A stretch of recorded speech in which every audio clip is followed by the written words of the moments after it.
if you're a 7 and a woman's a 9 or a 10, you're not going to get up there. You can't get up there to where she's at. So what you have to do, you have to knock her down a few pegs. Today we're discussing why Western men are considered high value men globally. It's a very interesting thing. A lot of women, specifically Western women, American women especially, do not want men to know that they have value. You know, this is something a friend of mine taught me a number of years ago. He said that if you're a 7 and a woman's a 9 or a 10, you're not going to get up there. You can't get up there to where she's at. So what you have to do, you have to knock her down a few pegs. Got to bring her down to your level, all right?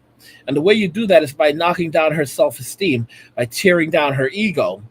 And what are women constantly doing? They're constantly tearing down a man's ego. They're constantly tearing down a man's self-esteem. They're constantly telling a man that he's nothing, that belittling him. And they're constantly attacking him, attacking him. And only the strongest of strongest men are able to stand up to a woman and basically look at her and not care. All right? And those are the guys that she finds attractive. And let me put this on here for you guys.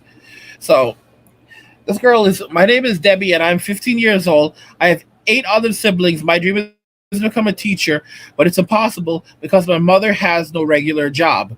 Right? We don't need to hear the volume. And isn't it? She's very pretty. She's 15, but guys, can you imagine? This is how she. This is how a Filipino looks. No makeup whatsoever. This girl's wearing no makeup. I'm positive she is wearing no makeup, and this is how pretty she looks. Right? No, all right. So you have a broken family. What are your feelings right now? He said, "You have a broken family. What are your feelings right now?" And she said, "I feel sad, and it's really hard. Our father left us when we were still very young. I feel bad for my mother because she works alone, raising all of us siblings."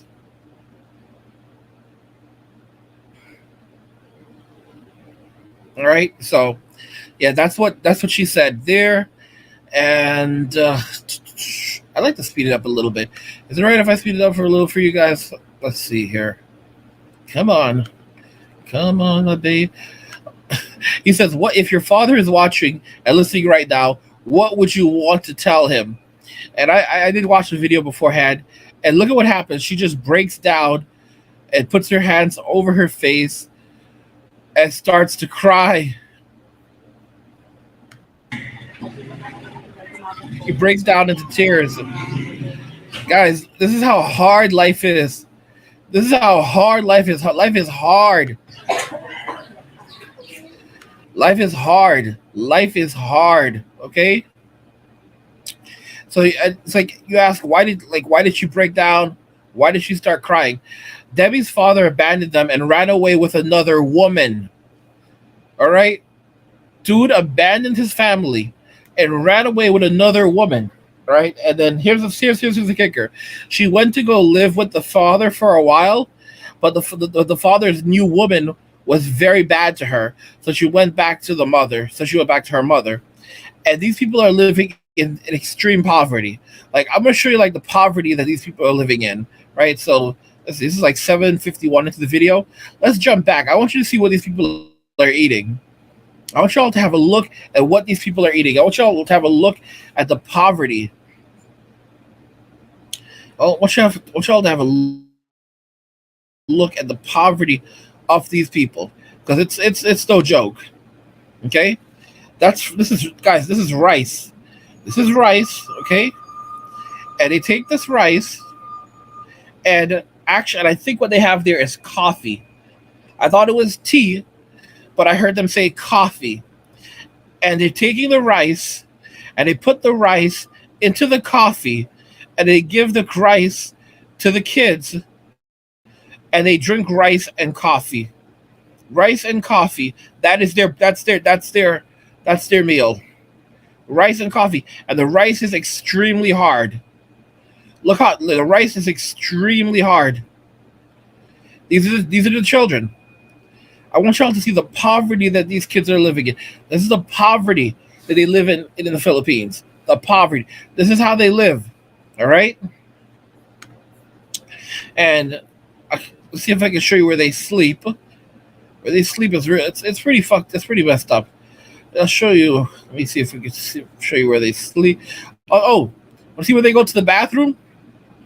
I'll show you where they go to the bathroom. This is really sad. This is where they go to the bathroom. It's so gross. But that's their bathroom. That's their bathroom. All right, this right here. Look at that. Not even a proper thing covering it. All right, not even a proper thing covering it. No real privacy. That's so gross. This is where they go to pee and poop. Okay, this is where everyone goes to pee and poop. And the house has no electricity. No electricity. Okay, and the children all sleep in one bed. They show you how they sleep. Like this is how they all sleep. You're gonna find out how they sleep right now. You're gonna see how the children actually sleep. Like just give me a moment. They're gonna jump over to it. Let me see if I can speed it up a little for you guys because I know you guys are not very patient. You guys are kind of mean spirited. Like, all right. So it's there we go. So they're kind enough to show us how they sleep. Slow that back down for you guys. And here you guys go. This is how the children sleep. This is how they sleep. All right? Look at that. Demonstrating how they sleep at night, all on this little thing. This is dirt. They're sleeping they have a mattress in the dirt. Can you imagine how bad it must smell in there? There is no running water. The girl said that it's so hot at night, she's saying that they are dreaming of having their own air conditioner. It's so hot at night. This is how hard their life is. This is how hard their freaking lives are. All right? This is so I want y'all to understand that Western men are a premium. Because men from America, we are held account from the Western countries, we're especially America, we are held accountable for everything. That's a system that Western women have created that no matter where we go, we will always be extracted for wealth and resources. Women will always get a bailout and men will always get special punishments. All right?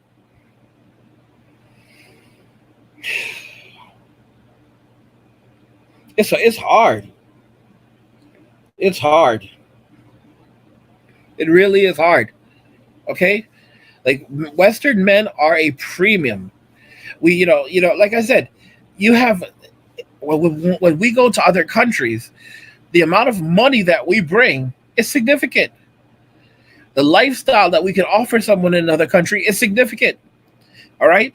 Think about this very carefully. When we go to another country, we meet a Filipina. We take her from this. We take her from this and we put a roof over her head. She lives in a proper house with running water, electricity. She has running water. She has electricity. I want y'all to think about that very carefully. She has television. Okay? She'll probably have Netflix or whatever other streaming service available to her. We're gonna set her up with her own laptop. She's gonna have a laptop for herself. All right? She'll have internet. She can even do her own. She can even do her own online business or do whatever. Start a YouTube channel. Okay? So we're gonna set her up with a lap. We're gonna set up with an internet setup, with a laptop. We're gonna set up with a phone. So she's gonna have her iPhone. A lot of these girls like iPhones. She's gonna have her iPhone. She's gonna have clothing. She's gonna go out. She's gonna buy clothes. So she's gonna have an entire wardrobe of clothes that she can choose from. She's gonna have a kitchen, all her own. Filipinas learn to cook at a very young age. So she's going to cook her own food. Filipinos like to cook their own food. So she's going to cook for herself. She's going to have tons of food. She will never go hungry. She will eat meat every single day. Not once or twice, a month or a year. She will eat meat every single day. She will live in a house with running water, with a toilet inside the house. I mean, are y'all hearing me? The guy that she's with might even get her a car. What some guys do is they get the Filipina a motorbike. A lot of these women they ride motorbikes. It's very common in other countries. A lot of them in South America, Mexico, and the Philippines. A lot of women they ride motorbikes, and their motorbikes are like $1,000, the equivalent of like 1,000 US dollars, or somewhere around there, or sometimes even less. And these guys will go and get these girls a motorbike, and she has a motorbike, and she can ride her motorbike wherever she wants, and she rides it all over the place to go shopping, buy whatever she wants. All right, she buys her. It's basically a little motorcycle, but that's how they are, and and the guy that she's with will buy her either he'll buy her one of those or he'll buy her a car. He'll at least buy her a motorbike, and she can get around however she wants to get around. She goes where she wants to go. She eats what she wants to eat. She sleeps when she wants to sleep. It's her home. She decorates however she wants to decorate it. The average Filipino is like the average Filipino's height is something like 5'4", 5'5". That's between both the men and the women. The average Filipino man is short. All right. So when American men go to the Philippines, a